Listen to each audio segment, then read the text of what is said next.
May mga nagtatanong kung ano daw yung nasa loob ni Predator Plasma Slasher Cut 60. Ano daw yung nasa loob niya, gusto daw nila masilip bago bumili.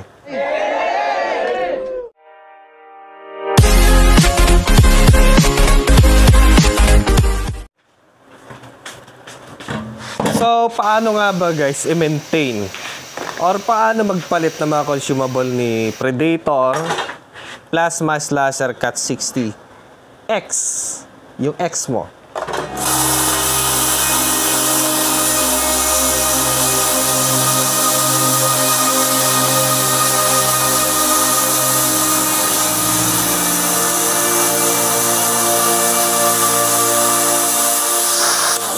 So, sa plasma cutter kasi guys, hindi na natin kailangan ng typical na gas or yung acetylene. Ang kailangan lang natin ay stable na kuryente. Tapos, hindi na natin kailangan ng oxygen kasi ang kailangan lang niya ay air compressor, compressed air. Eto, sakto na rin si Predator, noiseless, oilless air compressor, 50 liter. Hindi to nakakonect guys kasi argon gas to. So, hindi siya kailangan dyan, pangtig yan. Alam nyo guys, napakabilis pang cut nito kasi sa typical na acetylene, kailangan nung painitin yung metal. Yung ganito. Pero si plasma cutter, yung ganito, pagkatutok mo sa metal, tutulog agad yung metal or yung puputulin mo. Tatalsik agad yung metal. So ngayon, para sa akin, mas mabilis siya. Kaysa yung gumamit tayo ng grinder o kaya yung mga acetylene, kasi dito mas maganda siya kung gagamit kasi tayo ng grinder. Pag putol ng mga ganito, yung mga pre-made na siya. Ayan o. Kung minsan naiipit kasi meron siyang tension, pero yung ganito, hindi. Mas mabilis. Ang bilis. No need mo nang painitin. Kagad, tatalsik kagad yung metal. Ito.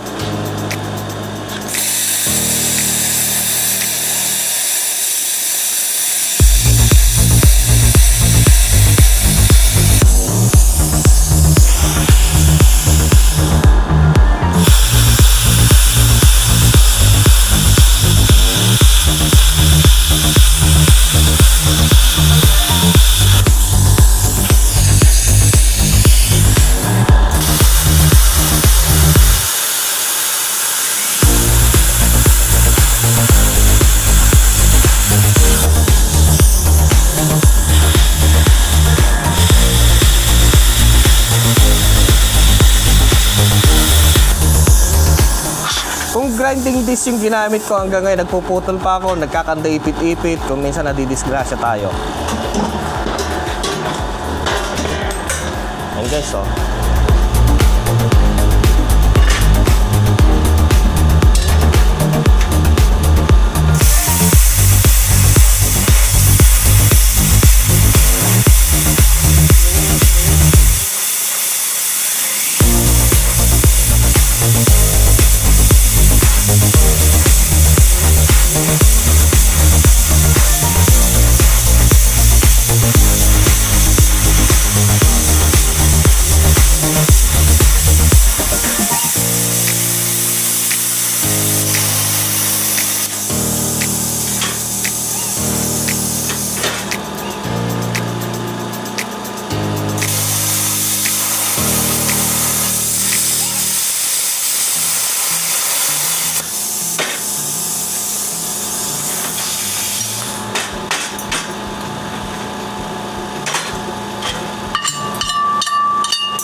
So yan guys yung cut nyo.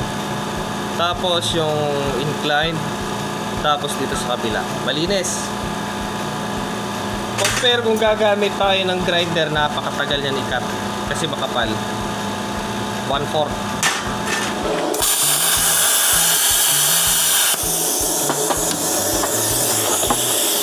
So ang trabaho kasi ng Pilot Arc, para maging stable yung connection ng ground sa ating metal pag nagkakat tayo. Kasi kung minsan meron siyang corrosion kagaya nito. Kung wala siyang Pilot Arc, kung minsan nagmi-misfire. Kung minsan madaling masira yung ating nozzle. So, yun ang kagandahan ng Pilot Arc. Ayan. Itatransfer niya yung ground dito pansamantala, pero pag maganda ng connection, aandar siya ulit or lilipat ulit dito sa ground. Okay. Paano ba natin i-maintain yung kanyang nozzle? Kasi ito guys yung madaling masira kapag mahina yung kuryente, mali yung paggamit natin, or mahina yung hangin. Ayan, yung kanyang drag tip or yung kanyang nozzle tip. Yan yung kadalasang nasisira, tapos yung kanyang electrode. Okay, so ang gagawin natin ay linisan lang natin. Ayan. Tapos, maintain yung connection ng ground kung makakapal yung ating ikakat. Siyempre, kahit pa paano, linisin na rin natin. Okay? So, yan guys. So, ito, dapat marami tayong, yung tawag dito yung consumable. Maintain natin yan. Ayan guys, oh. Tapos, yung kanyang electrode. Ito. So kung hindi tama yung hangin, yung adjust natin sa hangin, hindi tama yung kuryente natin, mahina, bumabagsak yung kuryente natin. So ito yung mga nasisira. Mura lang yan guys. Tapos kung nabagsak natin, masisira itong kanyang shield cap. Yan, dapat hindi natin hinahayaang mabagsak to, mahulog. Ito yung kanyang shield cap. Kung tutusin nga, kukunti lang yung consumable nito, hindi kagaya yung ibang yung 80 ampere, mas madami. Ito yung electrode. Kung minsan mahina yung hangin, nagbabackfire siya. Pumapasok yung metal sa loob. Tapos kung ginamit natin, nagkaroon ng arc, nasusunog siya. Okay? So hindi kasi nagdidikit yan guys. Tumatalon lang yung kuryente sa loob. Tapos yun yung umiinit. Yung gas, yung oxygen, or yung hangin. Tapos lalabas dito. So kung meron kayong plasma cutter, consider nyo na rin na bumili kayo ng mga consumable niya. Kagaya sa TIG, meron tayong electrode, tapos shield cap. Okay, ito yung kanyang drag tip, tapos yung kanyang electrode. Okay, dito. Marami akong baon dito guys. Oh. Matagal-tagal na gamitan yan. Okay, marami. Okay. Pero sa ngayon, yung status nito, pwede pa itong magamit guys. Matagal-tagal pang gamitin yan. Linisin lang natin ito, tapos pwede na naman. Unless na walang pumasok na metal sa loob, okay pa siya. So, ganito siya guys. Pag hindi nakaside sa metal yung kanyang drag tip or nozzle at ang ginamit natin ay standoff, meron siyang contact shifter dito sa loob na circuit. Para yung kanyang nozzle ay magiging ground. So, wala tayong ground connection dito. Hindi siya nakaside na ganon. Or sa kanyang clip. So, kapag nakahang siya, yun ang pansamantalang connection niya. Ayan. So, magaling, maganda. At kapag dumikit na sa metal, dito, magta-transfer ngayon. Bibitaw ngayon yung kanyang circuit para maging ground na ngayon to. Ayan. So, ganun po. Kaya siya tinawag na pilot arc. Ayan o. Galing, diba? Tapos, ang maganda nito, kahit pag dinikit natin sa metal, agad-agad, tatalsik agad yung, yung mga debris. Ayan. Di na natin kailangan painitin. Napakabilis. Eto guys, o, tingnan nyo. Ayan o. Pagkadikit natin,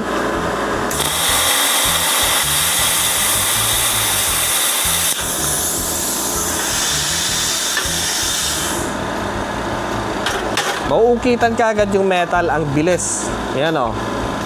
Patong. Ayan o, butas kagad o. Bilis, diba?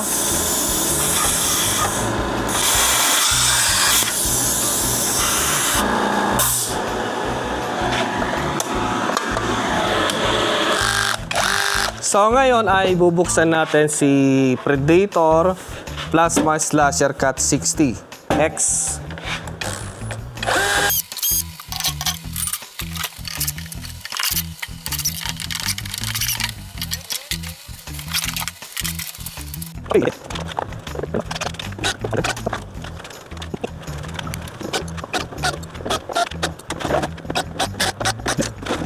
Okay. So, eto siya guys. Tignan natin. So, yan guys, yung loob ni Predator Plasma Cutter Cat 60. So, meron siyang transformer sa kanyang output yan guys, oh. So, hindi ko na tinanggal sa circuit breaker. Nakababa naman dito. Tapos, nakababa pa dito sa kanyang circuit breaker dito. Double circuit breaker. Parehas na 60 ampere.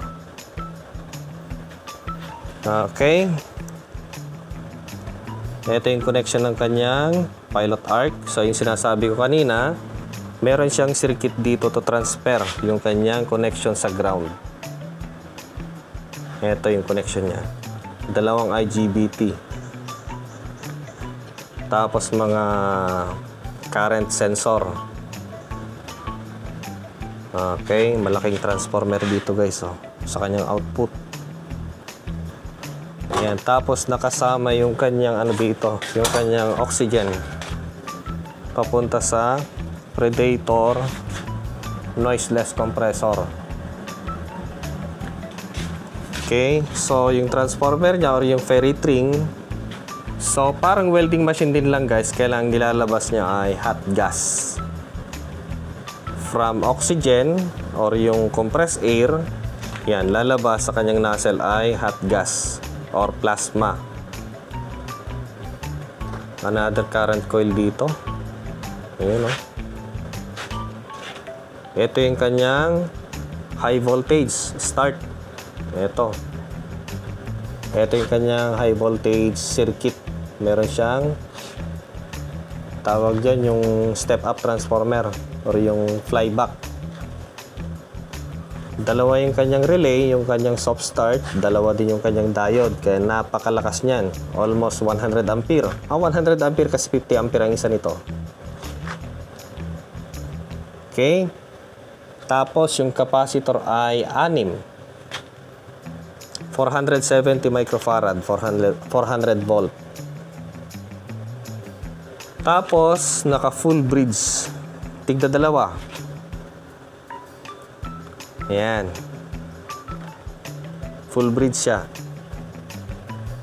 Tapos yung kanyang diode ay 2, 4, 6, 8. 8. Tapos 8 na IGBT. Naka full bridge. Mga filter po ito. Hindi siya half bridge. Fully bridge. Tapos malaki yung kanyang blower. Hindi DC type yung kanyang blower, AC type. You know. Malaki. Ayan, di size yata to eh. O, di size nga. Capacitor niya, tigda dalawa. Ay, tig tatlo. 400 volt, 470 microfarad. Ito yung kanyang standby power supply. Another mga current coil dito. Malaki guys, oh.